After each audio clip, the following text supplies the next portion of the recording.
All right, requesting everyone silence, please. Let's start with today's discussion. हमारा paper number 8 है जी, financial management and economics for finance, जिसमें financial management की weightage कितनी रहेगी? 60 marks. FM 60 marks की है और इकोनॉमिक्स 40 मार्क्स की है। टोटल सब्जेक्ट बन जाता है 100 मार्क्स का। हमारी शुरुआत की डिस्कशन एफएम की ही रहेगी। पहले हम एफएम पोर्शन कवर करेंगे और उसके बाद हम इको पर आएंगे। शिवम, आपके पास बुक है ऑलरेडी, तो हैंड आउट की जरूरत नहीं थी। ठीक है जी, ठीक है डन। अच्छा, अब देखिए एक बार ना हम पेपर पैटर्न डिस्कस कर लेते हैं। एटलीस्ट हम एफएम सेक्शन का पेपर पैटर्न अभी डिस्कस करने वाले हैं। आप अपने हैंड आउट में या कॉपीज में कहीं पर भी आप इसे नोट कर सकते हैं if you want to note it. FM जो 60 मार्क्स की आती है उसमें question number 1, as is the case with any other paper, question number 1 क्या रहेगा? कंपल्सरी रहेगा। इसमें 4 न्यूमेरिकल क्वेश्चंस होंगे ऑफ 5 मार्क्स ईच। तो क्वेश्चन नंबर 1 जो है कितने मार्क्स का हो गया? 20। उसके बाद क्वेश्चन नंबर 2 से लेकर क्वेश्चन नंबर 6 तक कितने क्वेश्चंस बन जाएंगे? क्वेश्चन नंबर 2 से लेकर 6 तक 5। ये सभी 10 मार्क्स ईच के होंगे और इनमें से कोई 4 अटेम्प्ट करने हैं। एनी 4, 2 and 6 में से, जिसमें question number 6 is going to be pure theory question. 4 + 4 + 2,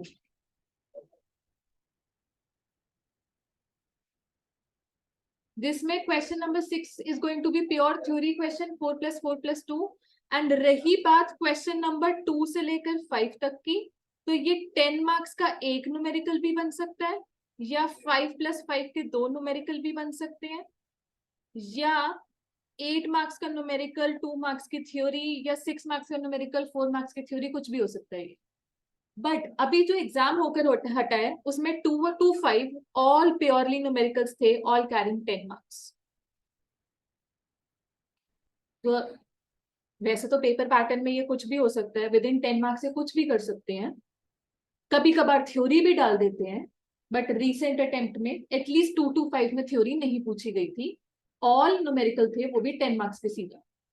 ठीक है जी, this is just the paper pattern.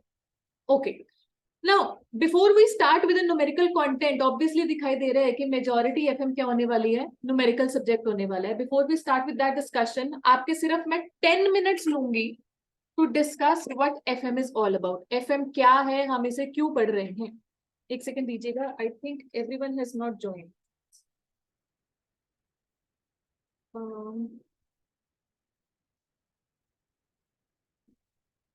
हाँ जी, ज्योति से, ठीक है जी, ठीक है।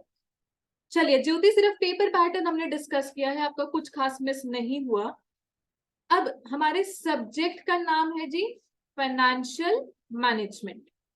आप सिर्फ इस वर्ड पर फोकस कीजिए, मैनेजमेंट। ये वर्ड आपने बचपन में पढ़ा हुआ है, 11th 12th क्लास में सब्जेक्ट था आपका। Can you please define management to me, और can you please explain functions of management to me? हाँ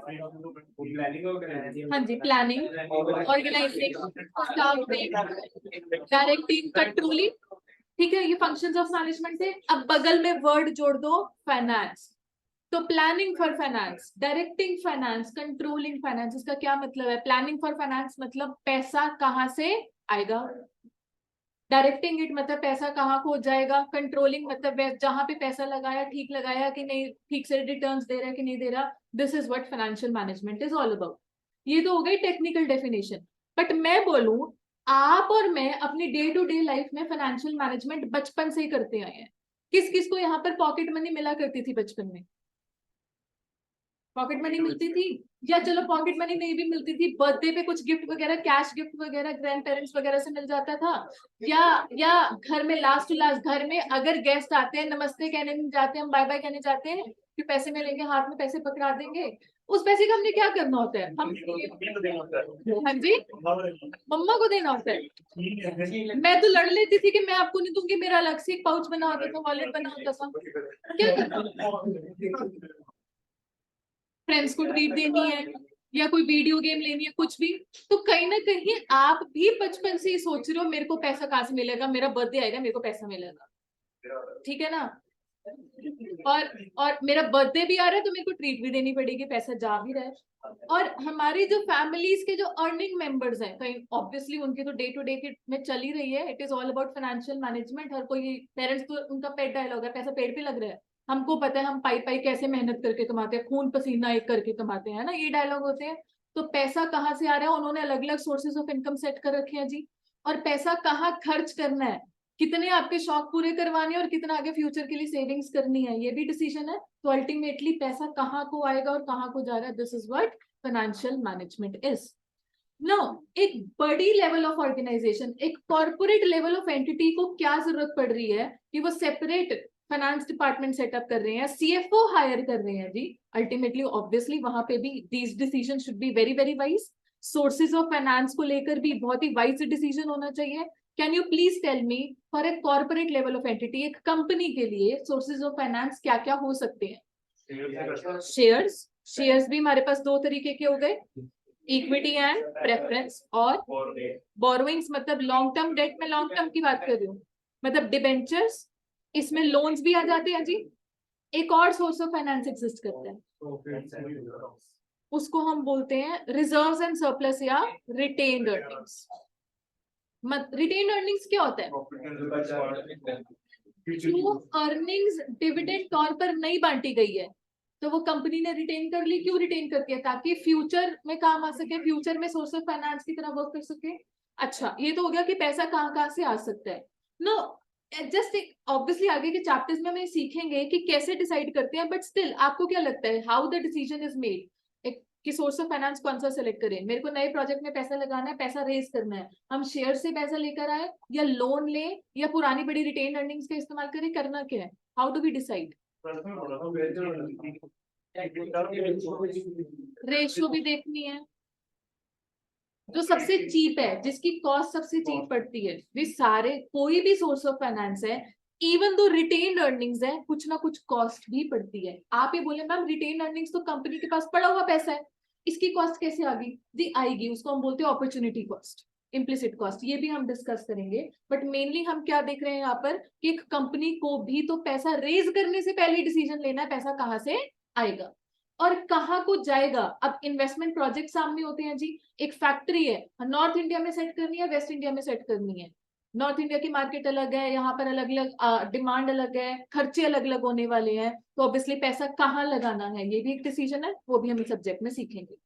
ठीक है, चलो ये तो हमने ब्रीफली डिस्कस कर लिया व्हाट इज फाइनेंशियल मैनेजमेंट। आपको थ्योरी नोट्स जब बुक मिल जाएंगे, थ्योरी नोट्स तब मिल जाएंगे, वहां पर आप ये थ्योरेटिकल पोर्शन पढ़ सकते हैं। नो, वहीं पर ही आ जाता है why financial management, what are the objectives of financial management. Again, क्यों एक सेपरेट फाइनेंस डिपार्टमेंट सेटअप किया जाता है to take up all this decisions? क्यों सोचना ही क्यों? रिसीट्स ऑफ पेमेंट के ऊपर चेक लगाना, ये तो हो गया कि हम क्या करते हैं फाइनेंशियल मैनेजमेंट में। मैं ये पूछ रही हूँ क्यों करते हैं financial management?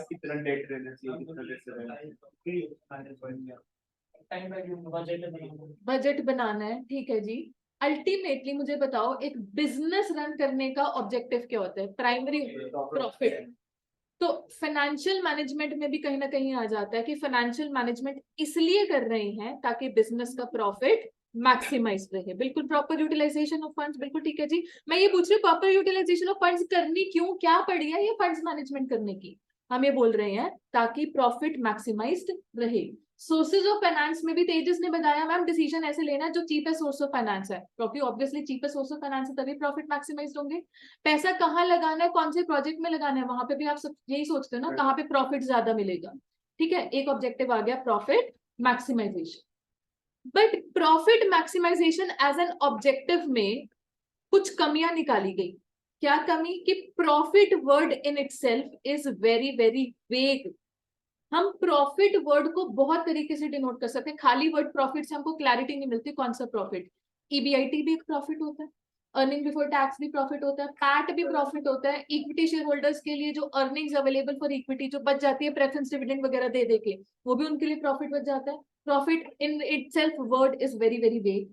And accounting policies को मैनिपुलेट करके या चेंज करके, मैं ये नहीं कह रही हूँ इलीगल काम करके, लीगल दायरे में भी रहकर profit can be easily manipulated, it can be easily cooked in the books of account. Agree करते हैं इस चीज से? अकाउंटिंग पॉलिसीज अगर डिफरेंट है तो हो सकता है, राइट।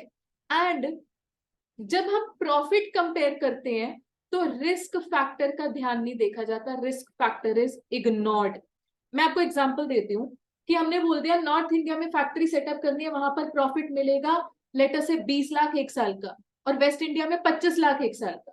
तो आप क्या बोलोगे? Ma'am according to profit objective ले जाओ वेस्ट इंडिया में फैक्ट्री सेटअप कर लो। बट कहीं ना कहीं सिर्फ एक ये डिसीजन अकाउंट फॉर नहीं करता। हो सकता है वेस्ट इंडिया में थोड़ी रिस्की कंडीशंस है, वहां पर वेदर जो है वो इतना हमारे पास कंड्यूसिव नहीं है कि हम अपना काम कर सकें, हमारा जो प्रोडक्ट है वो कहीं ना कहीं डिपेंड कर जाता है वेदर कंडीशंस पे। हो सकता है ऐसा भी हो, या कोई पॉलिटिकल सिनारियो पर एक रीजन की पॉलिटिकल सिचुएशन अच्छी नहीं है, ये भी हो सकता है जी। तो कहीं ना कहीं जो एक रिस्क फैक्टर है वो profit maximisation as an objective में कंसीडर नहीं होता। और एक लास्ट लिमिटेशन है इस ऑब्जेक्टिव की कि concept of time value of money is ignored here. No, time value of money concept हो सकता है आपने कुछ ने फाउंडेशन में पढ़ा होगा। क्या कोई मुझे बता सकता है कि टाइम वैल्यू ऑफ मनी कहता क्या है? आज के 1 रुपए की वैल्यू कल के 1 रुपए के बराबर नहीं है। क्यों बराबर? इन्फ्लेशन है, गिरेगा रेट या बढ़ जाएगा रेट, या इंटरेस्ट फैक्टर जो भी है। ठीक है जी। अब आपको और अच्छे से समझाते हैं। मान लीजिए हमारे पास ना प्रपोजल है 3 साल का, और हमने बोल दिया ये अगेन नॉर्थ इंडिया ये वेस्ट इंडिया, ईयर 1 में यहाँ पर प्रॉफिट कमाया जाएगा 10 लाख, ईयर 2 में 15 लाख, और ईयर 3 में 20 लाख। वेराज वेस्ट कह रहा है ईयर 1 में 20 लाख आएगा, ईयर 2 में 15 लाख आएगा, और ईयर 3 में 10 लाख आएगा। अगर मैं टोटल प्रॉफिट देखूं तो कितना आ रहा है? 45 लाख, और इधर भी 45 लाख। तो अगर मैं प्रॉफिट के हिसाब से देखूं, हम तो न्यूट्रल चल रहे हैं जी, 45 lakh 45 lakh. But actually are you neutral? नहीं। तो आप किसको प्रेफर कर रहे हो? नॉर्थ को प्रेफर कर रहे हो? बढ़ रहा है, प्रॉफिट बढ़ रहा है। प्रॉफिट क्यों बढ़ता हुआ चाहिए? ग्रोथ हो रही है इसमें। अगर अगर ये गोइंग कंसर्न की बात होती ना, मैं कह देती हाँ प्रॉफिट बढ़ना चाहिए, ग्रोथ होनी चाहिए। ये तो है ही प्रोजेक्ट 3 साल का, इसकी लाइफ ही 3 साल है। आपको ग्रोथ, बढ़ती हुई ग्रोथ से क्या मतलब है इसका? सोचो। Keeping time value of money in mind, क्या मैं बोल दूं इस 20 लाख की उतनी ही इंपॉर्टेंस है जितनी इस 20 लाख की है? कौन सा 20 लाख ज्यादा प्यारा है हमें? जो फर्स्ट ईयर में हो रहा है। ठीक है जी। ऑब्वियसली तो टाइम वैल्यू ऑफ मनी के हिसाब से हम कौन सा प्रेफर करेंगे? वेस्ट को प्रेफर करेंगे, जो कि हैवियर रिटर्न्स पहले देगा टाइम वैल्यू ऑफ मनी के हिसाब से। अभी मिलता हुआ 20 लाख ऑब्वियसली 2 साल बाद मिलते हुए 20 लाख से तो बेटर ही है। क्या हुआ कनन, नहीं अग्री कर रहे उस चीज? आगे समझ जी। तो यहाँ पर जो आप कह रहे हो ना कि मैम जिसमें प्रॉफिट बढ़ते हैं उसको देख लो, वो गोइंग कंसर्न का केस हो कि मैं बोलूं कि हाँ जी अंत नहीं है, 20 लाख के बाद और भी बढ़ता रहेगा। यहाँ पे तो प्रोजेक्ट ही 3 साल में खत्म है ना। ठीक है, ओके। नाउ अब आप बोलोगे मैम आपने प्रॉफिट मैक्सिमाइजेशन ऑब्जेक्टिव डिस्कस करवा के फिर उसमें 4 कमियां भी निकलवा दी, फिर आखिर अच्छा ऑब्जेक्टिव भी तो कोई होगा जिसमें कोई कमियां ना हो। जी अच्छा ऑब्जेक्टिव है, उसको हम बोलते हैं wealth maximization. Now what is wealth? Simply value of firm. और वैल्यू ऑफ फर्म में भी हम स्पेसिफिकली बोलते हैं who are the ultimate owners of the company, ultimate owners of the company, equity shareholders mainly, equity. Preference और debentures की ना अपनी वैल्यूज फ्लक्चुएट नहीं करती है जितनी मार्केट में इक्विटी शेयर्स की करती है। तो हम बोलते हैं अगर इक्विटी शेयर होल्डर की वैल्यू मैक्सिमाइज्ड है, वो शेयर प्राइस मैक्सिमाइज्ड है, तो एफएम का ऑब्जेक्टिव पूरा हो जाता है। अब आप सोचो उसमें वो लिमिटेशंस नहीं आएंगी जो प्रॉफिट मैक्सिमाइजेशन में थी। क्या मैं बोल दूं share price in itself is a very vague term? सोचो क्या ये वेग टर्म है? नहीं, ये तो क्लियर कट है जी, शेयर प्राइस ही होता है। Can it be legally manipulated, easily manipulated? ये तो मार्केट फोर्सेस में डिमांड एंड सप्लाई से पता चलता है जी। अच्छा, अब इसमें रिस्क फैक्टर कंसिडर हो जाता है जी। मान लीजिए कंपनी ने रिस्की प्रोजेक्ट टेकअप कर लिया है, आज की डेट में हर इन्वेस्टर अवेयर है, इन्फॉर्म्ड है, उसको पता है कि अगर कंपनी ने गलत डिसीजन ले लिया एकदम से इम्पैक्ट क्या होगा, शेयर वैल्यू कम हो जाएगी, डूब जाएगी। तो अल्टीमेटली जो सीएफओ है वो भी सोच समझ के डिसीजन लेंगे कि हम ऐसे डिसीजन ले जिससे एक मार्केट वैल्यू ऑफ शेयर पर एक पॉजिटिव इम्पैक्ट ही है, नेगेटिव नहीं आना चाहिए। Similarly time value of money का पूरा ध्यान रख लिया जाता है जी। जब हम आगे जाके पढ़ते हैं, हम अपना शेयर प्राइस वगैरह की कैलकुलेशन करते हैं, तो ये टाइम वैल्यू ऑफ मनी का पूरा ध्यान रख लिया जाता है। तो कई बार एक ना ये थ्योरेटिकल क्वेश्चन बनता है, discuss two objectives of financial management and which one of them is more superior than the other. ये आपका थ्योरी क्वेश्चन बन जाता है। तो कौन से ऑब्जेक्टिव्स है? Profit maximisation and wealth maximisation. अच्छा, एक लास्ट चीज, उसके बाद हम अपना मेन कंटेंट स्टार्ट करेंगे। ये तो हमने डिस्कस कर लिया what is financial management, why are we discussing financial management. अब फाइनेंशियल मैनेजमेंट कैसे होती है आपने मेरे को बता दिया ma'am, proper receipts and payments manage हो जाए या प्रॉपर यूटिलाइजेशन ऑफ फंड्स हो जाए। हम बोलते हैं ओवरऑल फाइनेंशियल मैनेजमेंट में हम 3 तरीके के डिसीजन लेते हैं। वो 3 तरीके के डिसीजन का नाम है, first one is financing, second one is investing and third one is dividend. I think ये भी आपने बचपन में नाम पढ़े हुए हैं 3 डिसीजंस की, राइट? अब फाइनेंसिंग डिसीजन मतलब सिंपली पैसा कहां से आएगा, और इन्वेस्टिंग डिसीजन मतलब पैसा कहां लगाना है, और डिविडेंड डिसीजन का मतलब कि जी प्रोजेक्ट से रिटर्न आ गई है, पैट है, प्रेफरेंस डिविडेंड भी दे दिया, अब जो बचा इक्विटी के नाम का बचा। अब इसमें से इक्विटी को डिविडेंड देना है या नहीं देना, देना है तो कितना डिविडेंड देना है, कितना अपने पास रिटेन्ड अर्निंग्स रखनी है। ये डिसीजन भी क्रूशियल हो जाता है क्योंकि जो यहाँ की रखी हुई रिटेन्ड अर्निंग्स है वो कल को जाके सोर्स ऑफ फाइनेंस बन सकती है, फाइनेंसिंग डिसीजन का हिस्सा बन सकती है। अब मैं ये बोलूं कि ये ना डिसीजन आपस में इंटर रिलेटेड भी होते हैं। मान लीजिए मैंने पैसा कहीं पर लगाना है, कौन से प्रोजेक्ट में लगाना है, ए या बी, ये तो कौन सा डिसीजन हो गया, इन्वेस्टिंग डिसीजन। अब डिसाइड हो गया कि उसमें से प्रोजेक्ट बी में पैसा लगाना है। अब प्रोजेक्ट बी डिसाइड हो गया और वहां पे पता चल रहा है 20 लाख चाहिए, तो फिर हम जाते हैं फाइनेंसिंग डिसीजन की तरफ कि वो 20 लाख कहाँ से रेज किया जाएगा, कौन से सोर्स ऑफ फाइनेंस से रेज किया जाएगा। When we are taking financing decision हमको ये भी ध्यान में रखना है कि प्रोजेक्ट बी की जो सिलेक्शन है वो रिटर्न देगी मान लीजिए 10% की, तो सोर्स ऑफ फाइनेंस भी ऐसा सेलेक्ट हो जिसकी कॉस्ट हमको 10% या उससे नीचे ही पड़ती है, मान लो 8% पड़ती है, 7% पड़ती है।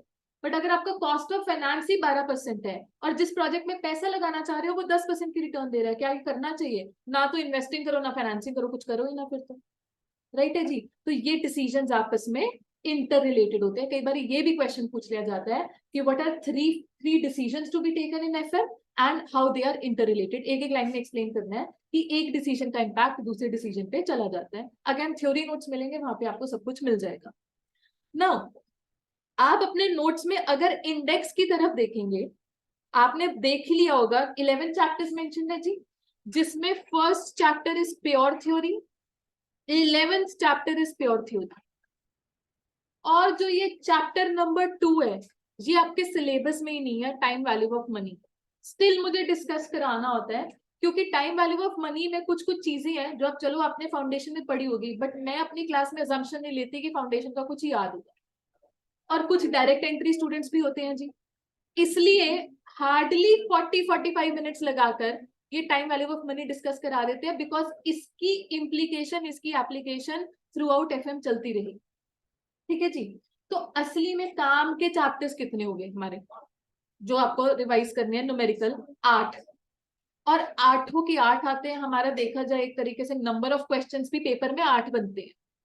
4 हमारे पास हो गए 5-5 नंबर के फर्स्ट पार्ट में, और बाकी के 4 10-10 नंबर के 2-2-5 में हो गए। आपको पेपर पैटर्न जो आज बताया, तो आप ये पूछो मैम कौन से चैप्टर हमेशा आता है और कौन से को छोड़ सकते हैं, किसी को नहीं छोड़ सकते, सारे चैप्टर पूछे जाएंगे, चाहे 5 मार्क्स में चाहे 10 मार्क्स में।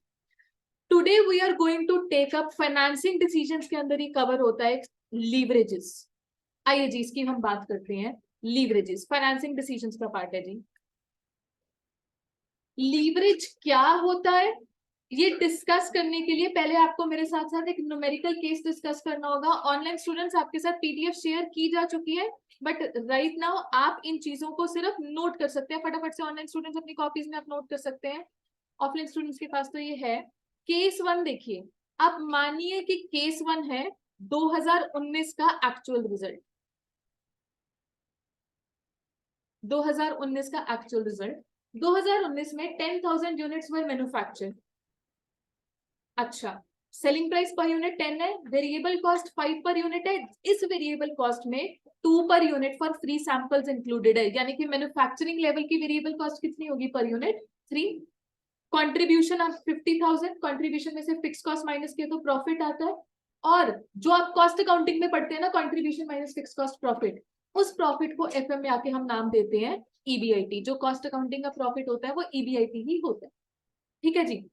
अच्छा, तो ये एक फर्म 1 है, केस 1 को मान लीजिए फर्म 1 है। फर्म 1 जब बजट सेट कर रही है ना 2020 का, तो उन्होंने बोला 2019 में हमने 10,000 यूनिट्स बनाए थे, 2020 में ना हमारा आउटपुट 20% से बढ़ेगा। तो एक बार मुझे बजट बनवाना जरा 2020 का। सेल वैल्यू कितनी एक्सपेक्टेड है, 1,20,000। साथ साथ कंप्लीट करो इसको। हाँ जी, वेरिएबल कॉस्ट कितनी, 60,000। तो कंट्रीब्यूशन कितनी आ गई, 60,000। फिक्स कॉस्ट ने तो फिक्स ही रहना होता है ना, 10,000। तो मुझे बताइए ईबीआईटी कितना आ रहा है, 50,000। ठीक है, हम सभी जानते हैं 2020 में असली में क्या हुआ। आपको लगता क्या लगता है, आउटपुट वाकई बढ़ा होगा 20% से, उल्टा गिरा होगा? अब एक्चुअल रिजल्ट 2020 का ये है कि हमने तो सोचा था 10,000 से 12,000 की तरफ जाएंगे, असली में हमारा आउटपुट 70% से गिर गया। ऑब्वियसली नुकसान तो होना ही, आउटपुट तो गिरना ही है। अब मुझे बताओ असली में सेल वैल्यू कितनी आई, 30,000। Variable cost 15,000। हाँ जी, कंट्रीब्यूशन 15,000, फिक्स्ड कॉस्ट 10,000। तो चलो थोड़ा सा तो प्रॉफिट आई गया, बच गए। क्लियर है जी? Okay, now please move to case 2। इसी पेज पर नीचे केस 2 भी है जी। ऑनलाइन स्टूडेंट्स नीचे जा रहे हैं, बाद में ऊपर फिर से आ जाएंगे, डोंट वरी। मान लीजिए ये दूसरी फर्म है, फर्म 2 है। फर्म 2 का एक बारी 10,000 यूनिट्स पर, यानी कि जो हमारा 2019 का एक्चुअल रिजल्ट है, देखना कितना प्रॉफिट कमा रहे हैं वो, 40,000। इतना ही प्रॉफिट फर्म 1 ने भी कमाया था जी। बट स्टिल फर्म 1 और 2 का जो ये इनकम स्टेटमेंट है एब्सोल्युटली सिमिलर नहीं है। इनके पास भी सेल्स वैल्यू 10 लाख की है, बट इनके पास वेरिएबल कॉस्ट 3 पर यूनिट का ही है। यानी कि फर्म 1 जो वेरिएबल कॉस्ट इनकर कर रही है 2 पर यूनिट फॉर सैंपल्स, वो फर्म 2 ने इनकर कर रही है। Instead firm 2 extra advertisement cost incur कर रही है 20,000। ठीक है जी, तो कॉस्ट स्ट्रक्चर्स दोनों के अलग है। एक फर्म के पास वेरिएबल कॉस्ट पर यूनिट ज्यादा है और दूसरी फर्म के पास फिक्स्ड कॉस्ट ज्यादा है। ठीक है जी। अच्छा, अब इन्होंने भी बोला मार्केट स्टडी के हिसाब से कि बजट बनाते हैं 2020 का और हमारा ना आउटपुट 20% से बढ़ जाएगा। तो 1,20,000, 36,000, कंट्रीब्यूशन कितनी आ गई, 84,000, 54,000। ठीक है जी, ओके। बट असली में 2020 का जब आप एक्चुअल रिजल्ट प्लॉट कर रहे हो तो आउटपुट गिरा है 70% से। तो ये कितना कितना आ गया, 30,000। Variable cost 9,000। 21,000, 30,000,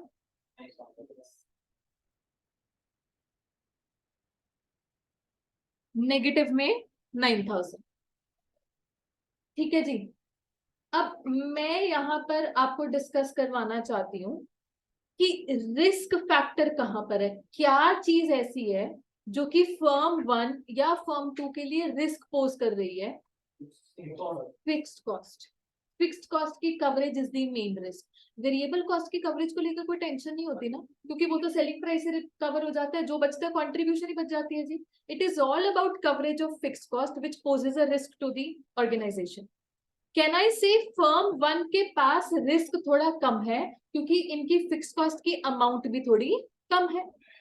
अब रिस्क का क्या मतलब होता है, रिस्क हमेशा ये नहीं होता कि बुरी बात, आप हमेशा इसको डिसएडवांटेज के तौर पर या नेगेटिव सेंस में सोचें। रिस्क का मतलब ये होता है कि इफ सिचुएशंस आर फेवरेबल, यही चीज ने बढ़ चढ़ के प्रॉफिट भी दिलवाने। एक बारी ये +20% आउटपुट वाला केस देखो, फर्म 1 ने रिस्क कम लिया है तो 40,000 से इसका प्रॉफिट अगर बढ़ेगा तो कहां पर जाएगा, 50,000 पे। यही फर्म 2 जो कि 10,000 से ही अपना आउटपुट बढ़ाएगी, बट इसका प्रॉफिट 40,000 से कहां जाएगा, 54,000 जाएगा। Why? Because firm 2 has taken up higher level of fixed cost, higher risk है। रिस्क मतलब पॉजिटिव साइड पर इसने फायदा भी फिर बढ़ चढ़ के कराना है। रिस्क का यही मतलब होता है। Whereas फर्म 1 जो थोड़ी सेफ गेम खेल रही है, इसको ऑब्वियसली अपवर्ड साइड पर प्रॉफिट भी इंक्रीज हो रहा है, बट उतने से इंक्रीज नहीं हो रहा जितना फर्म 2 का हो रहा है। अच्छा, आप डाउनवर्ड साइड कंपेयर करो जी। रिस्क का क्या मतलब होता है कि अगर ज्यादा रिस्क है तो डाउनवर्ड साइड पर ज्यादा नुकसान भी है। फर्म 2 को देखो, इसने हायर फिक्स्ड कॉस्ट इनकर की हुई है, हेंस जब आउटपुट गिरा गिरा तो इसका पॉजिटिव प्रॉफिट से नेगेटिव में लॉस भी आ गया। बट यही फर्म 1 जो थोड़ी सेफ गेम खेल रही थी, पॉजिटिव में ही प्रॉफिट कमा रही है अल्टीमेटली। इस प्रॉफिट तो गिरेगा बट एटलीस्ट लॉसेस में इसका कन्वर्ट नहीं हो रहा। तो यहां पर अगर मैं देखूं, what is the risk factor, that is taking a fixed cost. चाहे एक फर्म ने थोड़ी भी फिक्स्ड कॉस्ट अगर टेकअप की हुई है तो हम बोल देंगे उसने थोड़ा ही रिस्क तो टेकअप किया ही हुआ है। एंड इस चैप्टर में हम पढ़ने वाले हैं कि फर्म को अल्टीमेटली डिसीजन कैसे लेना चाहिए। ऑब्वियसली अगर आउटपुट फेवरेबल साइड पर है, it can take up higher risk, it can take up higher fixed cost. अगर आउटपुट है, मार्केट सिचुएशन ऐसी है कि वो फ्लक्चुएट करती है, वॉलेटाइल है, सर्टेन नहीं है हम आउटपुट को लेकर, तो हम बोलते हैं थोड़ा सा कम फिक्स्ड कॉस्ट टेकअप कर लो। ठीक हो गया जी। अच्छा, तो हम यहाँ पर इस चैप्टर में मेनली ऐसे ही कुछ बात करने वाले हैं। हम बोलते हैं we are going to calculate leverages. Leverages क्यों? Because it is a measure of risk. It a higher the measure of leverage will be, that would imply that company has taken a higher risk. ठीक है, यहाँ तक बात मेरे साथ साथ समझ में आ रही है? ठीक है। अब देखिए, ये तो रिस्क हो गया, आपने बोल दिया रिस्क। रिस्क भी दो तरीके के होते हैं। एक तो होता है बिजनेस रिस्क, इसको हम ऑपरेटिंग रिस्क भी बोल सकते हैं। Simply the risk which arises from taking up fixed operating cost. मुझे बताना ऑपरेटिंग कॉस्ट का मतलब क्या होता है? Can you please tell me what are operating cost? जो मेन ऑपरेशन से रिलेटेड है, कहने का मतलब सैलरी, एडवर्टीजमेंट, रेंट, ये सारे फिक्स्ड कॉस्ट होते हैं, इनको हम बोलते हैं फिक्स्ड ऑपरेटिंग कॉस्ट, जो day to day activities of business के लिए इनकर करना ही पड़ता है। बट एक होते हैं fixed financial cost. Fixed financial cost, देखिए ऑपरेटिंग कॉस्ट मतलब जो ईबीआईटी से पहले पहले आते हैं। आपने ऊपर इनकम स्टेटमेंट देखी, ईबीआईटी से पहले जो आता है इसको हम बोलते हैं फिक्स्ड ऑपरेटिंग कॉस्ट। ईबीआईटी के बाद इनकम स्टेटमेंट कंटिन्यू करवाना मुझे। ईबीआईटी के बाद इंटरेस्ट, क्या इंटरेस्ट एक फिक्स्ड अमाउंट होती है? लोन की अमाउंट है, मतलब क्या इंटरेस्ट ऊपर नीचे होता है अगर ईबीआईटी ऊपर नीचे हो गया, या आउटपुट ऊपर नीचे? इंटरेस्ट की अमाउंट एक बार जितने का लोन लिया उसके ऊपर मान लो 8% है तो इंटरेस्ट की अमाउंट फिक्स्ड है। So interest is a financial cost, sources of finance arrange करने के लिए जो कॉस्ट है, but it is a fixed financial cost. अच्छा, और इनकम स्टेटमेंट कंटिन्यू करवाओ, रादर आपके पास बनी भी हुई है, ये देखो आगे पेज नंबर 4.3 पर। इंटरेस्ट के बाद ये फिक्स्ड फाइनेंशियल कॉस्ट है जी। टैक्स कोई फाइनेंशियल कॉस्ट है ना? ना। पर टैक्स पे करने के बाद प्रेफरेंस डिविडेंड अगर पे कर रहे हैं, क्या प्रेफरेंस, अगर प्रॉफिट सफिशिएंट है तो हम प्रेफरेंस डिविडेंड दे देते हैं जी। बट क्या वैसे प्रेफरेंस डिविडेंड की अमाउंट जब देनी होती है वो फिक्स्ड होती है? हाँ जी, इंटरेस्ट कैसे फिक्स्ड है? देखिए, अगर हमारे पास ऐसा है कि लोन हमने लिया हुआ 10 लाख का और इंटरेस्ट है 8%, व्हाट इज इंटरेस्ट की अमाउंट हियर? 80,000। अब ईबीआईटी आपका 1,20,000 है या 1,40,000 है या 1,60,000 है, इंटरेस्ट तो तीनों जगह 80 देना है ना। इनका क्या है कि जैसे 80,000 दे दिया तो बाकी लोन की अमाउंट तो 9,20,000 इंटरेस्ट दिए, प्रिंसिपल अमाउंट थोड़ी ना रीपे कर रहे हैं हम। मैं ये कह रही हूँ प्रिंसिपल हम रीपे ही नहीं कर रहे। जरूरी थोड़ी ना होता है लोन हमेशा जब देखो साल में रीपे करना ही करना है, और वो भी कब रीपे करते हैं? इस स्टेज पर आकर, जब हमने इक्विटी का भी डिविडेंड दे दिया फिर सोचते हैं रीपे करना है। अगर कुछ फिक्स ऑब्लिगेशन है that is a separate thing. कई बार एक होता है ना आपका डिबेंचर्स हैं, वो आपके इसके रिडीम ही होते हैं कब मैच्योरिटी पर, 5 साल है 10 साल है जब भी है। तो अल्टीमेटली जो आपके ऑपरेशंस बच जाते हैं उसमें से आपको देना होता है। तो मैं उस चीज की बात नहीं कर रही हूँ, मैं प्योरली इंटरेस्ट फैक्टर की बात कर रही हूँ, नॉट रीपेमेंट ऑफ इट। तो hence interest payment is a fixed financial cost. अच्छा, अब प्रेफरेंस डिविडेंड अल्टीमेटली ये भी सोर्स ऑफ फाइनेंस अरेंज करना था, प्रेफरेंस शेयर कैपिटल वहीं से कॉस्ट इनकर हुई है ये जी, और ये भी फिक्स्ड है। तो देखो जैसे हमने बोला फिक्स्ड ऑपरेटिंग कॉस्ट अगर एक रिस्क पोज करती है, अपवर्ड साइड पर फायदा और डाउनवर्ड साइड पर नुकसान करवा सकता है, ऐसे ही यही इंटरेस्ट वगैरह या प्रेफरेंस डिविडेंड भी अल्टीमेटली रिस्क पोज करते हैं। किसके लिए रिस्क पोज करेंगे? अल्टीमेट रिस्क किसका है जी? Equity share holders. ठीक है जी। तो हम बोलते हैं बिजनेस को दो तरीके के रिस्क पड़ते हैं, एक बिजनेस रिस्क जिसको हम ऑपरेटिंग रिस्क भी बोलते हैं, और एक फाइनेंशियल रिस्क। अच्छा, बिजनेस रिस्क या ऑपरेटिंग रिस्क से निकल कर आती है ऑपरेटिंग लीवरेज, फाइनेंशियल रिस्क से निकल कर आती है फाइनेंशियल लीवरेज, और जब हम दोनों लीवरेजेस को कंबाइंड देखेंगे तो हम बोलते हैं कंबाइंड लीवरेज आती है। अगर मैं आपके साथ यही इनकम स्टेटमेंट की बात करूं, प्रॉफिटेबिलिटी स्टेटमेंट आपके पास बनी हुई है जी, तो this section of profitability statement is going to tell us कितनी ऑपरेटिंग लीवरेज है। फिर ईबीआईटी से लेकर आपके पास लास्ट तक ये सेक्शन बताएगा फाइनेंशियल रिस्क कितना है। फाइनेंशियल रिस्क मतलब जो कि सोर्सेज ऑफ फाइनेंस से आ रहे हैं। Tax is not a financing cost. नहीं नहीं नहीं नहीं, tax is not a financing cost. और पूरी इनकम स्टेटमेंट हमको बताएगी कंबाइंड रिस्क के बारे में, या कंबाइंड लीवरेज, रिस्क कह लो लीवरेज कह लो एक ही बात है।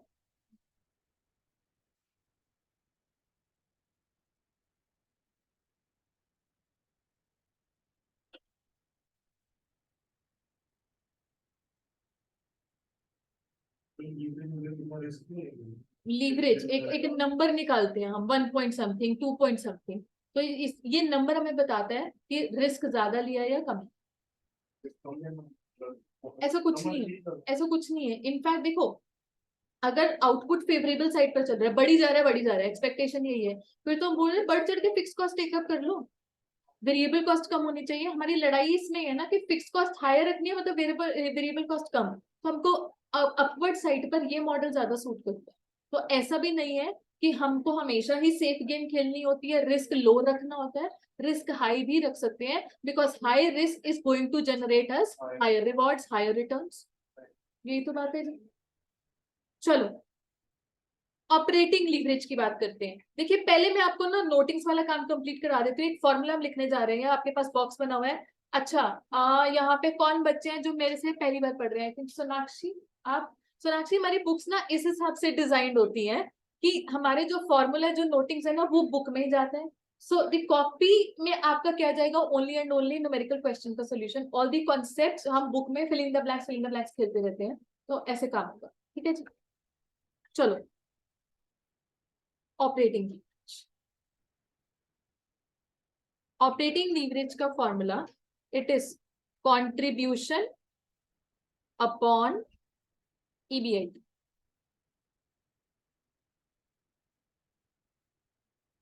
और आपने इस बॉक्स में ही लिख लेना है, this formula is applied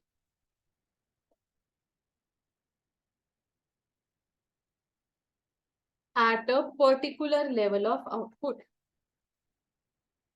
This formula is applied at a particular level of output.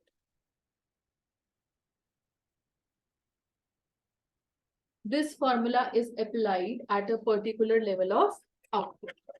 चलिए जी, एक और फॉर्मूला जो कि नेक्स्ट पेज पर जाएगा.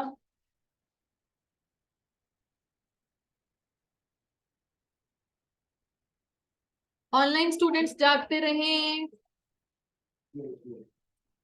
Contribution upon EBIT.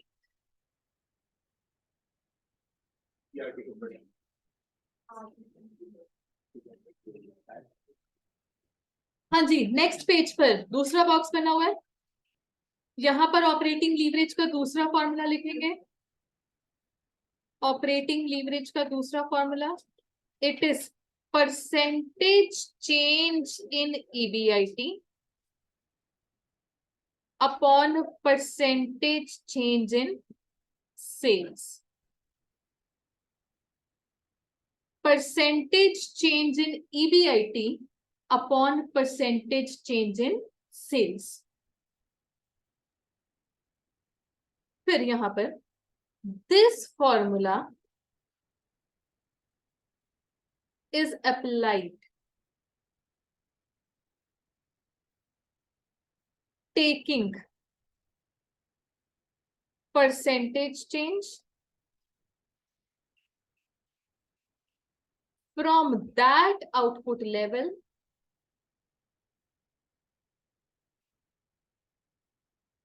for which first formula is applied.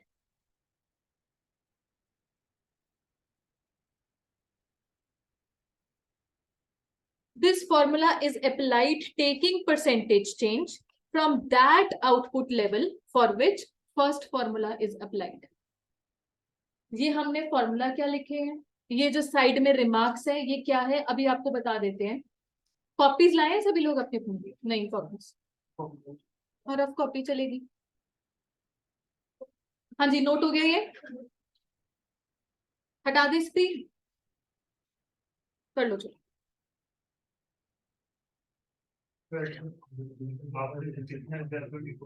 कितने मेरे टाइम पर सीए इंटर में cost and FM was one subject, 50 marks cost, 50 FM. हाँ जी हाँ जी, उस दोनों मिलाकर 97 थे. मेरे टाइम पे 7 सब्जेक्ट्स थे. हाँ जी, नहीं ओपन बुक नहीं था. सो इट वाज 2018, मतलब जब मैंने पढ़ाना स्टार्ट कर दिया उसके भी काफी टाइम बाद ये जाके अलग अलग हुए हैं. तो जब मैंने पढ़ाना स्टार्ट किया था तब भी ये कॉस्ट एफएम एक ही सब्जेक्ट.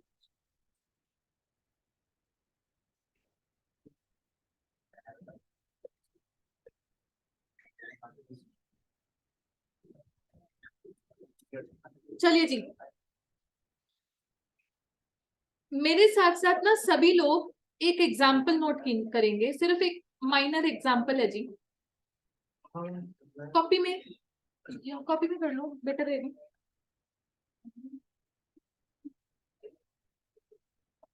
हाँ जी,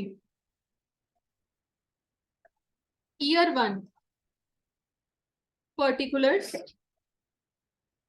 ईयर 1 में आउटपुट है 1000 units.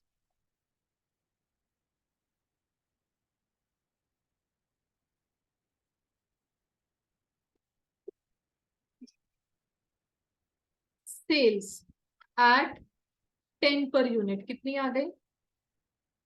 10,000 minus variable cost at 4 per unit 4,000. तो कंट्रीब्यूशन आ गया 6,000. मान लीजिए फिक्स्ड कॉस्ट इज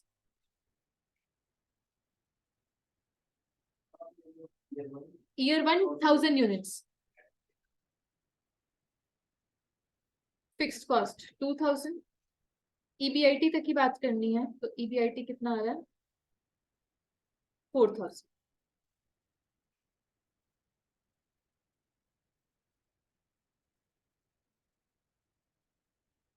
ठीक है जी। अब इस इनकम स्टेटमेंट में हम डिस्कस कर चुके हैं, there is only one type of cost which poses a risk to us, that is fixed operating cost. ये ऑपरेटिंग कॉस्ट है जी, फिक्स्ड ऑपरेटिंग कॉस्ट है ये। तो हम ऑपरेटिंग लीवरेज का एक मेजर निकाल रहे हैं। आपने फर्स्ट बॉक्स में रखा था, उसका फॉर्मूला क्या, कंट्रीब्यूशन अपॉन ईबीआईटी। आप देखो कंट्रीब्यूशन और ईबीआईटी वाला सेक्शन ही हमको बताता है फिक्स्ड कॉस्ट के बारे में। कंट्रीब्यूशन और ईबीआईटी को देखकर ही आइडिया लग जाएगा कि फिक्स्ड कॉस्ट को लेकर क्या कहानी चल रही है। अगर आप ये मेजर निकालेंगे तो ये मेजर कितना आ रहा है, 1.5 टाइम्स। ये एक मेजर होता है। ठीक हो गया जी, ओके। ये ईयर 1 की कहानी थी। अब इसी के बगल में ईयर 2 का कॉलम, ईयर 2। मान लीजिए ईयर 2 में आउटपुट प्लस 10% हो गया। प्लस 10% मतलब कितने यूनिट्स, 1100। 1100। तो सेल्स कितनी हो जाएंगी, 11,000। Variable cost 4400, contribution 6600, fix cost ने वही रहना जी 2000, और ईबीआईटी कितना आ रहा है 4600।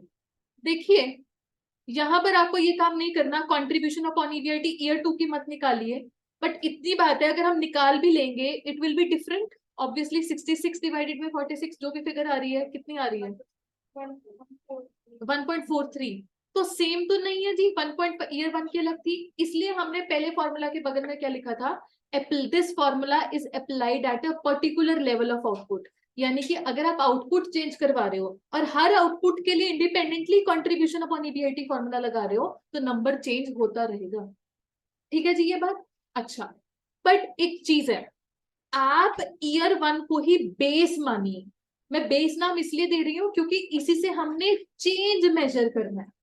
ईयर 1 से चेंज मेजर किसका करना है, परसेंटेज चेंज किसका चाहिए, देखना जरा फॉर्मूला 2 क्या कह रहे हैं, ईबीआईटी का। ईबीआईटी बताना जरा, percentage change in EBIT. EBIT 4000 से इंक्रीज हो रहा है 4600। What is percentage change in EBIT, 600 increase हो रहा है कहां से, 4000 से, ये आप मुझे बता रहे हैं 15%। What is percentage change in sales, 10%। वो यूनिट्स को देखकर कह लो या सेल वैल्यू को देखकर कह रहे हो, 10,000 से 11,000 हो रही है। तो अगर आप दूसरा फॉर्मूला लगाते हैं ऑपरेटिंग लीवरेज का, which is percentage change in EBIT upon percentage change in sales, तो 15/10 करके ये कितना आ रहा है 1.5। देख लीजिए formula. If you need me to repeat it again मुझे बता दीजिए एक्सप्लेनेशन क्या है, परसेंटेज चेंज इन ईबीआईटी और परसेंटेज चेंज इन सेल्स।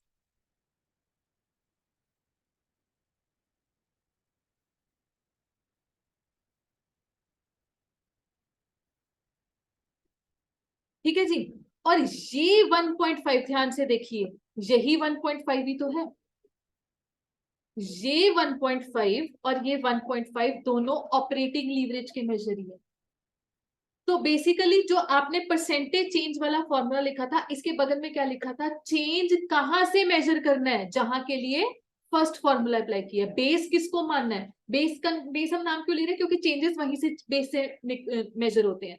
तो बेस के लिए आप फर्स्ट फॉर्मूला लगाओगे और उसी बेस के से आप चेंजेस मेजर करोगे तो आपका दूसरा फॉर्मूला भी सेम रिजल्ट ही देगा। अब हाँ जी, एक सेकंड ज्योति, हाँ जी मानिक। सेकंड इसका मतलब है कि 1.5 टाइम पिछले ईयर से बढ़ गई तो सेकंड ईयर नहीं बढ़ नहीं गई, हम ये बोल रहे हैं कि बस ये ना देखो, ये इस फॉर्मूला का ऑब्जेक्टिव क्या है, मान लीजिए ईयर 3 में हम बोल रहे हैं ईयर 1 से आउटपुट ना 30% बढ़ेगा, सेल्स विल इंक्रीज बाय 30%। ना अब मेरे को ईयर 3 की स्टेटमेंट बनाने की जरूरत नहीं है, मैं आपको लीवरेज का फॉर्मूला इस्तेमाल करके कह सकती हूँ ऑलरेडी कि ईयर 3 में ईबीआईटी कितने से बढ़ेगा। I do not need to make the detailed income statement. अगर ईयर 3 में मेरे को आउटपुट बढ़ाना है ईयर 1 के कंपैरिजन, ईयर 1 से 30%, तो मेरी ईबीआईटी ना यहाँ पर 45% बढ़ेगी।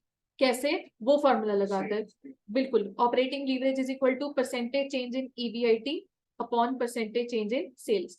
ईयर 1 की ऑपरेटिंग लीवरेज मेरे को पता है 1.5 है, चेंज वहीं से मेजर हो रहा है, बस कितना चेंज आ रहा है सेल्स में 30%, तो what is percentage change in EBIT.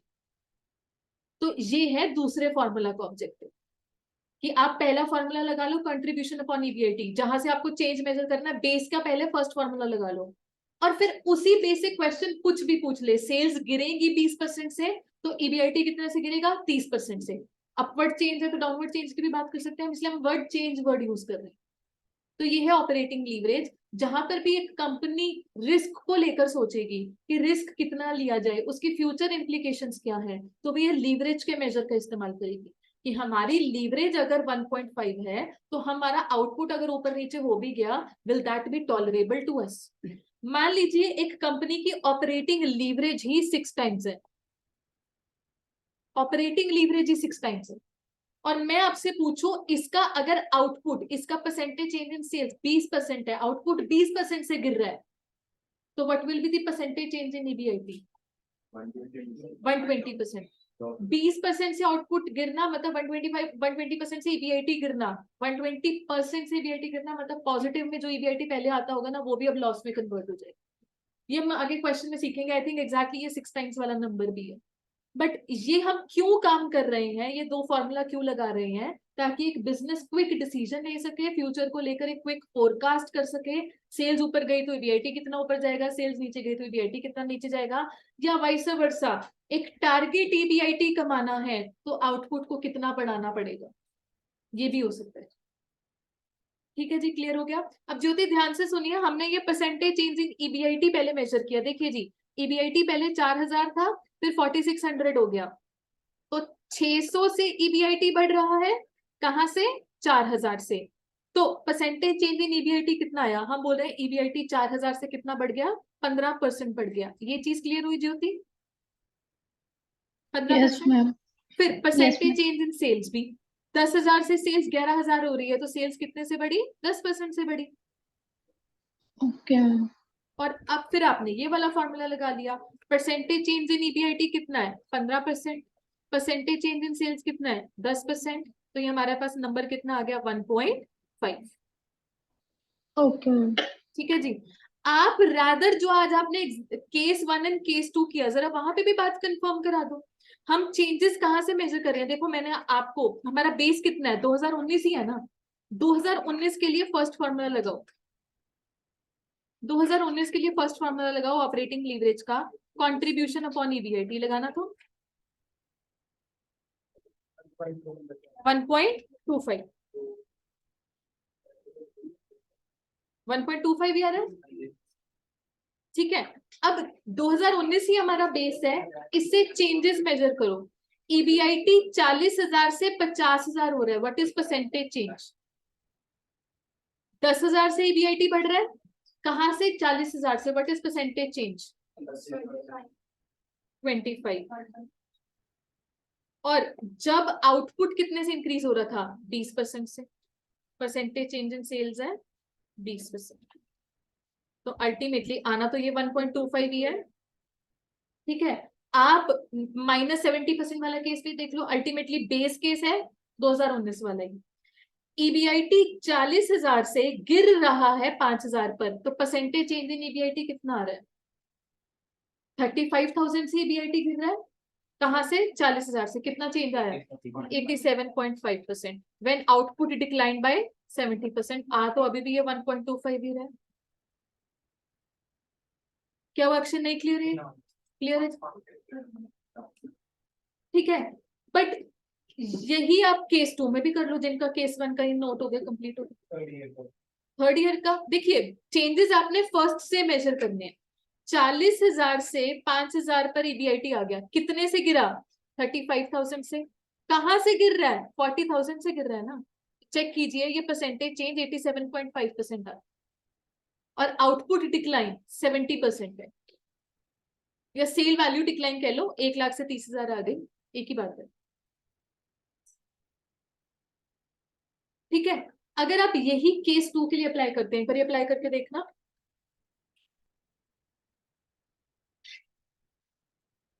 बोलेंगे कि मतलब वो 1.25 से कम होगी।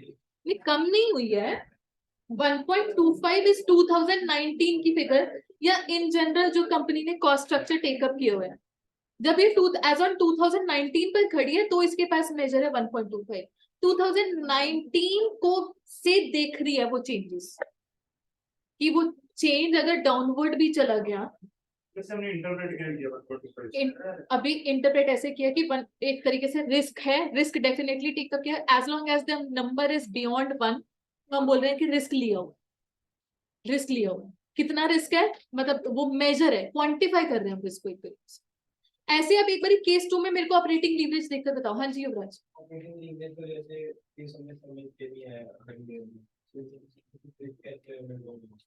फिर रिस्क कैसे, हम चेंजेस को देखो एक बार ना, केस 2 मुझे कंप्लीट करवाओ, केस 2, फिर मैं आपको बताती हूँ कि फायदा क्या है, ये हम कैलकुलेट क्यों कर रहे हैं। ऑपरेटिंग लीवरेज अगेन बेस के लिए कितनी आ रही है, 1.75, और जब आप बेस के लिए ही परसेंटेज चेंज इन ईबीआईटी और percentage change in sales base से मेजर करते हुए, ईबीआईटी 14,000 से इंक्रीज हो रहा है, कहां से, 40,000 से। What is percentage change, 35%। फिर जब आउटपुट चेंज था 20%, आ रहा है ये 1.75,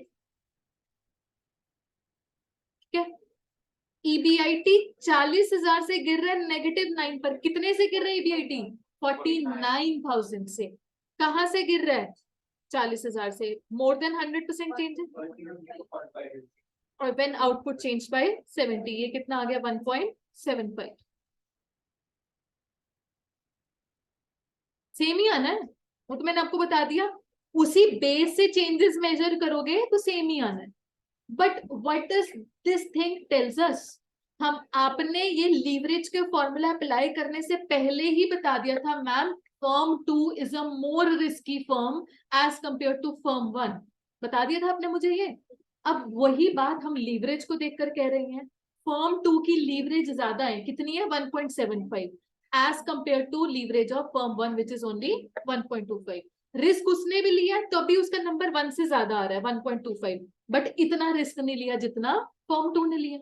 अगर मैं आपसे पूछूं, ये तो मैंने आपको +20% या -70% कराया है, मैं आपको बोल रही हूँ what if output increases by 50% for both the firms, आप राइट अवे चुटकियों में बता सकते हैं फर्म 1 का ईबीआईटी कितना आएगा रिवाइज ईबीआईटी, और फर्म 2 का रिवाइज ईबीआईटी कितना आएगा। वो रिस्क की बात है जी, ये फायदा है परसेंटेज चेंज वाले फॉर्मूला का। मैं बोल रही हूँ 10,000 ही बेस लेकर output is increasing by 50%।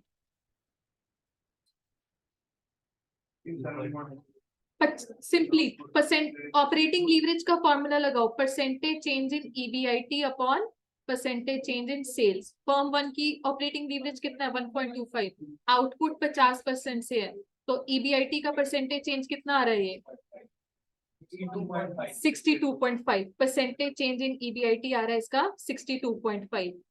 Upward increase है, हम इंक्रीज की बात कर रहे हैं, तो बेस का मेरा ईबीआईटी कितना था जी, 40,000, 40,000 को 62.5 से इंक्रीज करा दो, तो रिवाइज ईबीआईटी कितना आ जाएगा, जितना भी आ रहा है,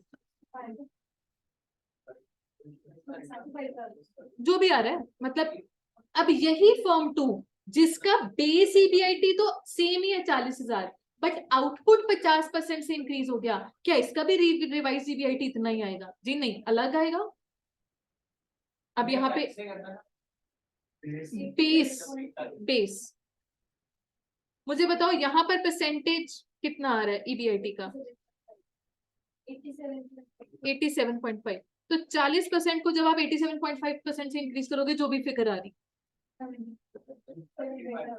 तो दोनों फर्म्स है, दोनों का स्टार्टिंग पॉइंट बेस आउटपुट 10,000 था, बेस ईबीआईटी 40,000 था, दोनों फर्म में ये सेम कहानी थी, but since they have different cost structure, since they have different operating risk, इनका रिवाइज सिनारियो अलग अलग ही आएगा। आपने बोल दिया मैम अपवर्ड साइड पर कौन सी फर्म सही रह गई, फर्म 2, क्योंकि इसकी लीवरेज ज्यादा, इसने ज्यादा रिस्क टेकअप किया हुआ है, तो रिस्क जो है फेवरेबल साइड पर ज्यादा फायदा भी करवाएगा, बट यही रिस्क डाउनवर्ड साइड पर ज्यादा नुकसान भी कराएगा। आउटपुट अगर 50% से गिराना है तो फिर फर्म 2 ज्यादा नुकसान में चली जाएगी, ठीक है जी। तो ये सिग्निफिकेंस आपको पता चल गई कि what is operating leverage and why are we calculating it. ताकि हम आगे के बारे में प्रिडिक्शंस कर सकें. If sales go up by 5%, by how much will EBIT will increase. Revised income statement बनाने की जरूरत नहीं होती है, सीधा फॉर्मूला लगा के आंसर आ जाए.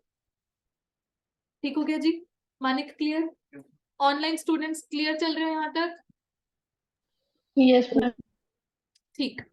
चलिए, इससे पहले कि आप सोने ही लग जाएं, प्रॉपर न्यूमेरिकल क्वेश्चन देखो. और तो इसमें कॉन्सेप्चुअल डिस्कशन चलती रहेगी, वो नेक्स्ट क्लास में करेंगे. ऐसे ना मन नहीं मानता कि न्यूमेरिकल क्वेश्चन ना कराया जाए. शगुन के लिए तो कराना ही होता है. बिल्कुल. चलो जी, क्वेश्चन नंबर 1.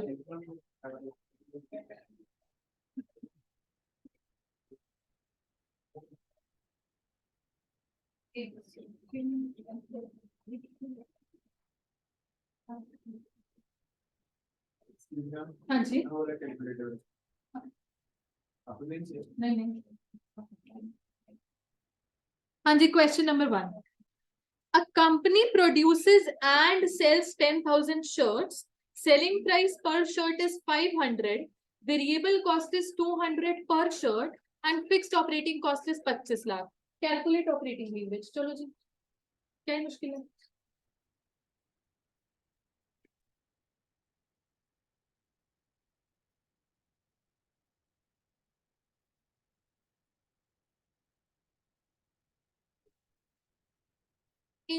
अपना एक काम कीजिए, आपके पास जो ये नोट्स है ना, कहाँ पर लिखेंगे?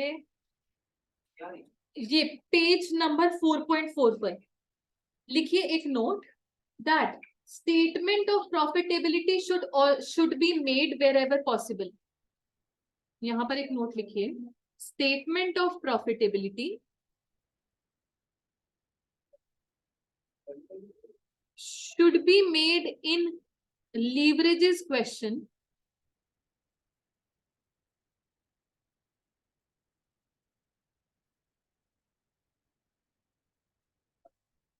wherever possible.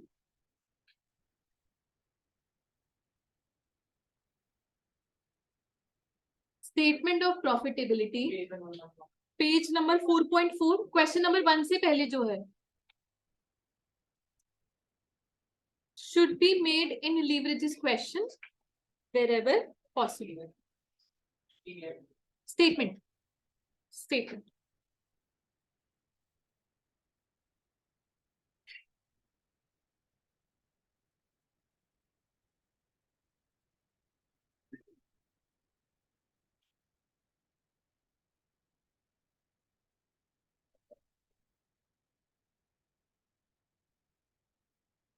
चलिए, क्वेश्चन नंबर 1. इनकम स्टेटमेंट बनाइए. सबसे पहले इनकम स्टेटमेंट बनाना, या स्टेटमेंट ऑफ प्रॉफिटेबिलिटी जिसे हम बोलते हैं. कितना बता रहे हैं आप मुझे? बिल्कुल ठीक है. नेक्स्ट इनकम करेंगे वो कंपेयर करेंगे ना बेस से. बेस, ये बेस ही हमारा. अब 19 पर 20 से कंपेयर करता है ना, जो 21 आएगा तो उसको 20 से करेंगे. 19 मेरा बेस है. 19 के लिए मैंने वो 1.25 कैलकुलेट किया. कब तक रहेगा? या तो आप 2020 की ऑपरेटिंग लीवरेज अलग से निकालो, कंट्रीब्यूशन बाय ईबीआईटी का फॉर्मूला. जिसके लिए आपने कंट्रीब्यूशन बाय ईबीआईटी फॉर्मूला लगाया, चेंजेस वहीं से मेजर हो.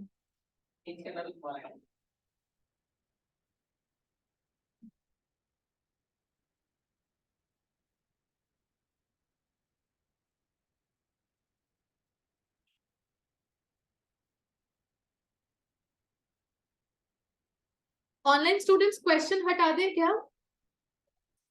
Yes, ma'am. Yes, ma'am. ये क्वेश्चन हटा रहे हैं. ये सेल्स वैल्यू कितनी है? 50 लाख कि 5 करोड़? 50 लाख है. Okay. Minus variable cost. Per unit variable cost कितना है? 200. तो ये आ रही है 20. हेंस कंट्रीब्यूशन आ गई 30 लाख. 30 लाख. कंट्रीब्यूशन में से फिक्स्ड कॉस्ट माइनस करेंगे 25 लाख. तो ईबीआईटी आ रही है 5 लाख. 5 लाख. चलिए जी, क्वेश्चन ने पहली रिक्वायरमेंट में पूछा था कैलकुलेट ऑपरेटिंग लीवरेज. तो ऑपरेटिंग लीवरेज का फॉर्मूला क्या है? Contribution upon EBIT. तो 30 लाख डिवाइडेड बाय 5 लाख करके ये नंबर आ रहा है 6, और इसको हम टाइम्स में डिनोट करते हैं, 6 टाइम्स। ऑपरेटिंग लीवरेज का मेजर है 6 टाइम्स। अच्छा, इन जनरल लीवरेज वर्ड जो है लेमैन सेंस में, लीवर वर्ड कहीं से सुना? ये लीवरेज वर्ड भी हम ना सुनते हैं, स्पोर्ट्स कमेंट्री वगैरह में भी सुनते हैं। इट बोलते हैं ना, कॉम्पिटिटिव एडवांटेज है, एज है, उसको हम बोलते हैं लीवरेज भी है। या लीवर वर्ड का क्या मतलब होता है? बचपन में पढ़ते थे, एक्सेल एंड पुली वर्ड। तो क्या होता है? पुश देना होता है, जब पुश देना होता था, किसी चीज को मूव करना होता था, लीवर्स, बिल्कुल लीवर्स। तो वहीं से यही है, इन जनरल एडवांटेज की बात कर रहे हैं कि एक फिक्स्ड कॉस्ट को यूज करके EBIT can be pushed, EBIT can be pushed. अब एक बार देखना जरा, रिक्वायरमेंट बी से देखते हैं हम कैसे EBIT can be pushed. If sales are up by 10% then what is the impact on EBIT? हमारा जो बेस है उससे सेल्स 10% से अप हो गई, तो ईबीआईटी 60%। अब ये नहीं आप कहेंगे मैम रिवाइज्ड इनकम स्टेटमेंट बना लेते हैं, नहीं, लीवरेज का कॉन्सेप्ट ही है, आप लीवरेज का फॉर्मूला यूज करो। It is percentage change in EBIT upon percentage change in sales. हाँ जी,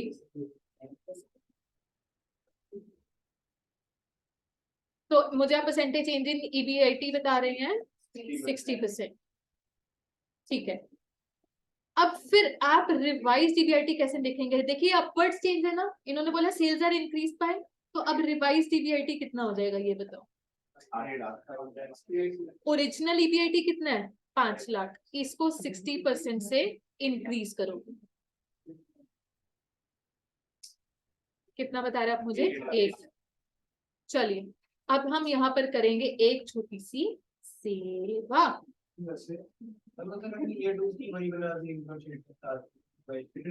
कितनी बार? मान लो क्वेश्चन आपको 5 सब पार्ट दे दे युवराज, आप 5 इनकम स्टेटमेंट बनाओगे।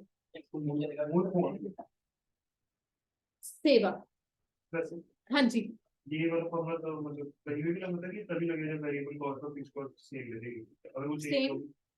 हाँ, obviously keeping in mind that variable cost per unit and fixed costs are same, they don't have inflationary changes। हाँ जी, हाँ जी, मतलब जो चेंज हो रही है सिर्फ एक चेंज हो रही है, that is number of units output.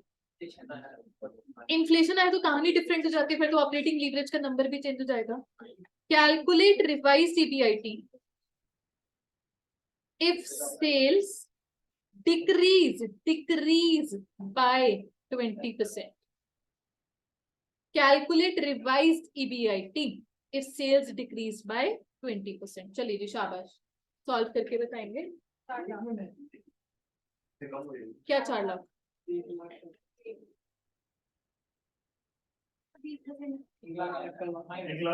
Minus में आएगा, 1 लाख लॉस आएगा, 1 लाख जो कनन लिख के करके देखो। 5 लाख ऑपरेटिंग लीवरेज का फॉर्मूला है, operating leverage is percentage change in EBIT upon percentage change in sales. So percentage change in EBIT है 120%, डाउनवर्ड चेंज है। शांति रखेंगे सभी लोग। रिवाइज ईबीआईटी देखिए, बेस की बात कर रहे हैं, बेस में ईबीआईटी कितना था? 5 लाख, इसको 120% से गिराना है, 6 लाख तो 6 लाख माइनस करना है, तो आंसर क्या आ रहा है? -1 लाख। तो जहाँ पे नहीं क्रॉस हो गया वहाँ पे फिर आप नेगेटिव बोल हाँ, ठीक है कनन, हो गया जी। अच्छा,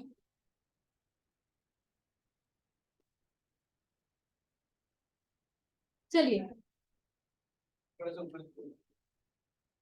फर्स्ट वाले इसमें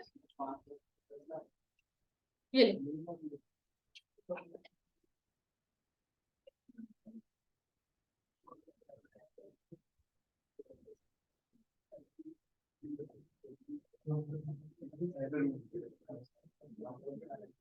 अब देखिए, मैं ना इन जनरल कह सकती हूँ कि चेंजेस इन सेल से मैग्निफिकेशन हो रही है चेंजेस इन ईबीआईटी पर। मैग्निफिकेशन का मतलब, जो क्वेश्चन ने सिचुएशन बताई थी, आउटपुट तो 10% से ही चेंज हो रहा था, बट मेरा ईबीआईटी 10% से नहीं, कितने से, 60% से चेंज हो रहा है, राइट। आपने जो पहले भी एग्जांपल किया होगा जिसमें आपके पास लीवरेज कितनी आ रही थी, जो आपने कॉपी में एग्जांपल नोट किया था, लीवरेज कितनी आ रही थी, 1.5।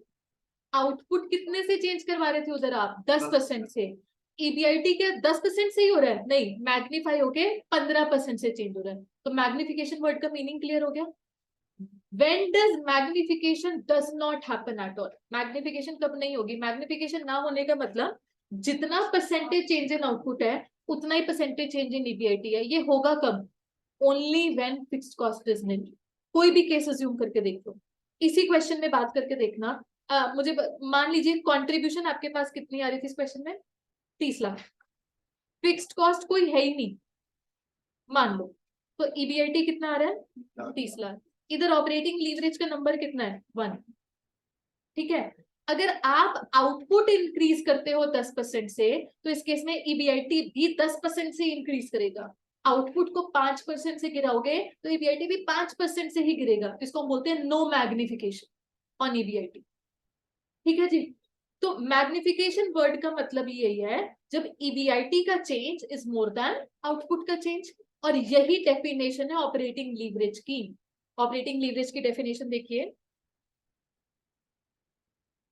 इट इज द फर्म, ये वाली डेफिनेशन पेज नंबर 4.3 पर, it may be defined as firm's ability to use fixed operating cost to magnify effect of changes in sale on its EBIT. Sales change हो रही है, उसका एक magnified impact जाए EBIT पर। तो ये कैसे पता चलता है, फर्म के पास कितना फिक्स्ड कॉस्ट है। ज्यादा फिक्स्ड कॉस्ट है तो ज्यादा मैग्निफिकेशन होगी, कम फिक्स्ड कॉस्ट है तो कम मैग्निफिकेशन होगी। But as long as there is some fixed cost, कुछ ना कुछ मैग्निफिकेशन तो होगी। इसी मैग्निफिकेशन को आप ऐसे भी बोल सकते हैं डिस्प्रोपोर्शनेट चेंज। अभी बोल दिया कि सेल्स 10% से इंक्रीज हो रही है, क्या ईबीआईटी भी 10% से हो रहा है? नहीं, अगर ऑपरेटिंग लीवरेज है तो ईबीआईटी अलग ही परसेंटेज से, ज्यादा परसेंटेज से चेंज। ठीक हो गया जी, डेफिनेशन भी क्लियर है सभी को? Okay, moving ahead. देखिएगा, आपने रोना नहीं है कि मैम पहली क्लास में होमवर्क देना शुरू कर दिया है, ये मेरी तरफ से आशीर्वाद होता है बेटा, लेके जाया करो रोज। चलो जी, क्वेश्चन नंबर 2 होमवर्क में जा रहा है। कैलकुलेट, देख पढ़ के देख रही हैं, calculate operating leverage for each of the 4 firms A B C and D from the following price and cost data. 4 firms हैं, इनका सेलिंग प्राइस पर यूनिट दे दिया, वेरिएबल कॉस्ट पर यूनिट दे दिया, फिक्स्ड कॉस्ट दे दिया। What calculations can you draw with respect to levels of fixed cost and degree of operating leverage result? Explain. Assume number of units sold is 5000. आपने क्या काम करना है, 5000 output के हिसाब से चारों फर्म की इनकम स्टेटमेंट बनानी है। एक ही फॉर्मेट बना लेना, चारों फर्म्स के कॉलम्स क्रिएट कर लेना। ठीक है जी, और ज्यादा से ज्यादा ऑपरेटिंग लीवरेज का नंबर कैलकुलेट कर लेना। जो ये what calculations can you draw explain, ये वाला काम मेरा है, आप 3-4 लाइनों की जगह छोड़ो, दैट्स इट। चलो, the very last question for today, question number 3, फटाफट से। X Limited has estimated that for a new product its break even point is 20,000 units if the item is sold for 14 per unit and variable cost is 9 per unit. Calculate degree of operating leverage for sales volume 25,000 and 30,000.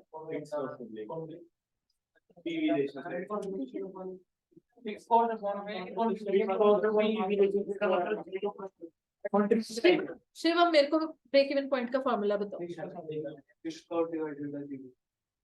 अगर in units चाहिए तो, क्योंकि मेरे पास break even point in units है, तो break even point in units का formula लगेगा। दिख रहा है मार्जिनल कॉस्टिंग कितनी आती है?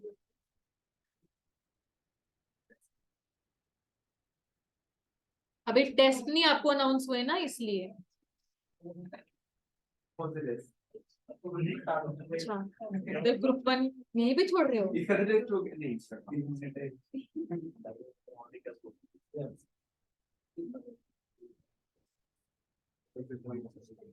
लो जी, आपके पास ब्रेक इवन पॉइंट्स गिवन है 20,000।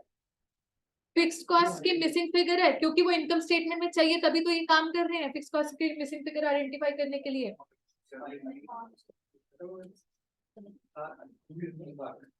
फिक्स कॉस्ट कितना आ रहा है 1 लाख। ठीक है जी, कह रहे हैं calculate operating leverage for output 25,000 and 30,000। चलो जी इनकम स्टेटमेंट बना लो, 25,000 की अलग 30,000 की अलग इनकम स्टेटमेंट अलग अलग ही, और आंसर भी अलग अलग आएगा। आउटपुट के हिसाब से तो आंसर अलग अलग आता है, अलग अलग आउटपुट पर अलग अलग लीवरेज।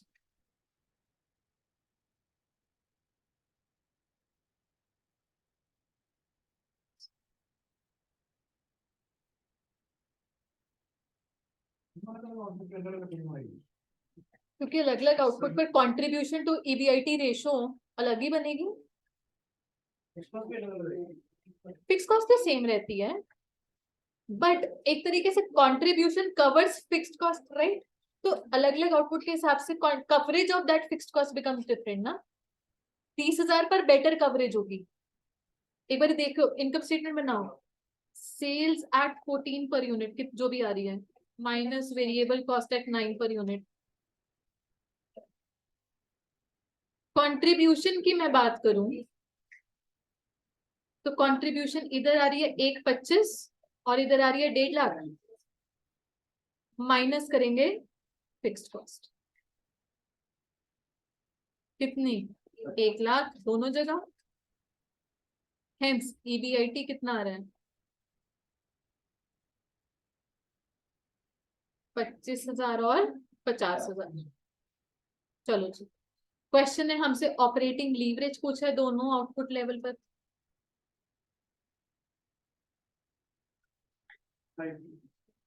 5 टाइम्स है, ठीक है।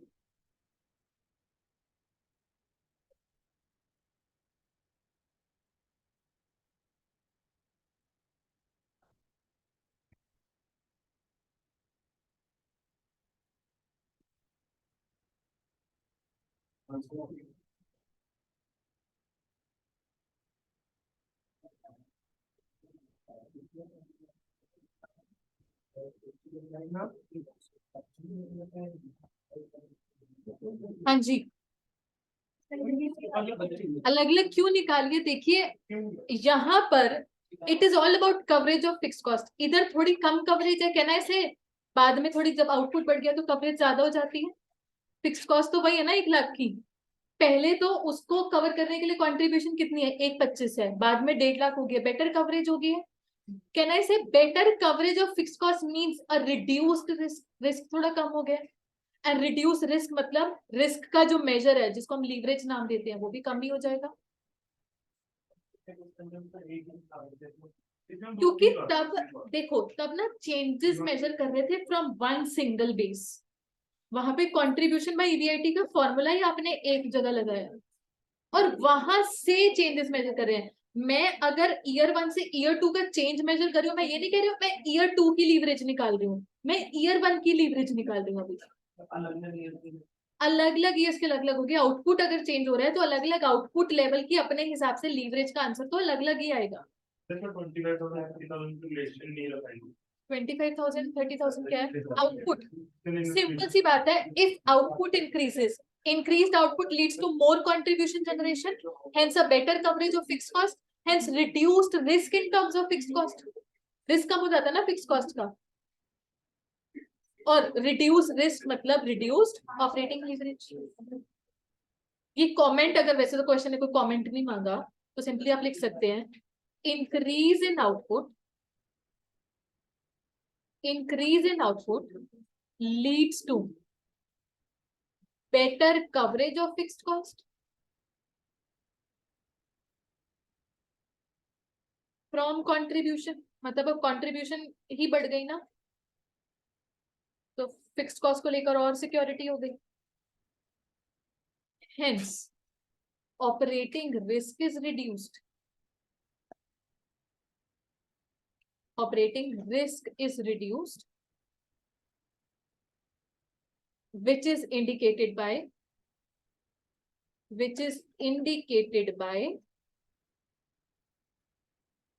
reduced operating leverage. Reduced operating leverage. Increase in output leads to better coverage of fixed cost from contribution. Full stop. Hence, operating risk is reduced, which is indicated by reduced operating leverage. चलिए जी, अब बताइए कोई doubt so पर? हाँ जी,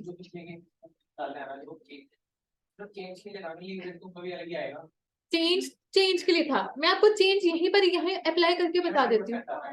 मान लो आप 25,000 को अपना बेस मान रहे हो और यहां से आप चेंज मेजर कर रहे हो, आउटपुट कितने से इंक्रीज हो रहा है? 20% से, और आपका EBIT 100% से, तो 5 टाइम्स कंफर्म हो गया।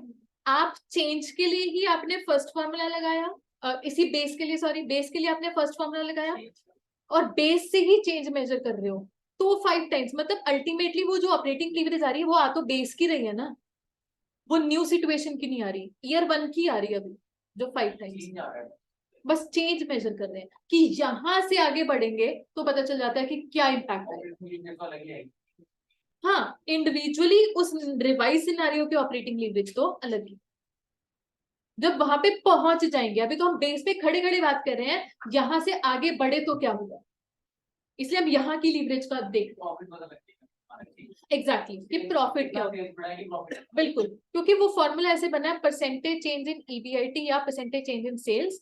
अगर मेरी सेल्स का चेंज गिवन है तो EBIT का चेंज पता चल जाएगा, या मेरे को एक टारगेट EBIT तक पहुंचना है तो मुझे यहाँ से कितनी सेल्स। अगेन मैं बात कर रही हूँ कि यहीं पर खड़े खड़े बेस पर खड़े खड़े क्या कर। इसलिए शायद कंफ्यूजन हो रही है कि पिछले क्वेश्चंस में हमने एक ही बेस रखा था, बेस से ही सारी कुछ कैलकुलेशन कर रहे थे। नाउ मैं कह रही हूँ there is nothing like base, यहाँ पर ऐसा कुछ नहीं है। यहाँ पे ईयर 1 अलग है, ईयर 2 अलग है, दोनों के अपने अपने मेजर्स हैं। क्योंकि सिंपल क्वेश्चन में बोला calculate operating leverage at sales volume, तो मैंने ये बोला था कि सेल्स वॉल्यूम फाइंड करो, नेक्स्ट पे बीच में 20% बढ़ाओ, फिर तो बेस नहीं था। हाँ, फिर तो बेस है, फिर तो हमारे पास एक ही पॉइंट होता ना, जैसे यही क्वेश्चन बन जाता, इधर बेस एक ही था और यहाँ से if sales are up by 10%, कहाँ से? 10,000 से, बेस तो एक ही था तब भी। तभी मैंने आपको जो ये फॉर्मूला लिखवाए हैं, देखिए फॉर्मूला के बगल में रिमार्क्स पढ़िए, this formula is applied at a particular level of output, मतलब यूनिट्स बदल गए उसके हिसाब से कंट्रीब्यूशन बाय EBIT फॉर्मूला अलग अलग रिजल्ट देगा। बट परसेंटेज चेंज के लिए क्या बात कही कि this formula is applied taking percentage change from base, base मतलब from that output for which first formula is applied. जैसे आपने क्वेश्चन नंबर 1 में किया था। ठीक है जी, क्लियर है? आज की क्लास ओवर कर सकते हैं? कोई और डाउट, कोई चिंता वाली बात? चलो जी, कल इस चैप्टर को कंटिन्यू करेंगे, होमवर्क जरूर करके लाइएगा। आज के लिए इतना ही। Thank you so much, have a great day. Thank you, ma'am.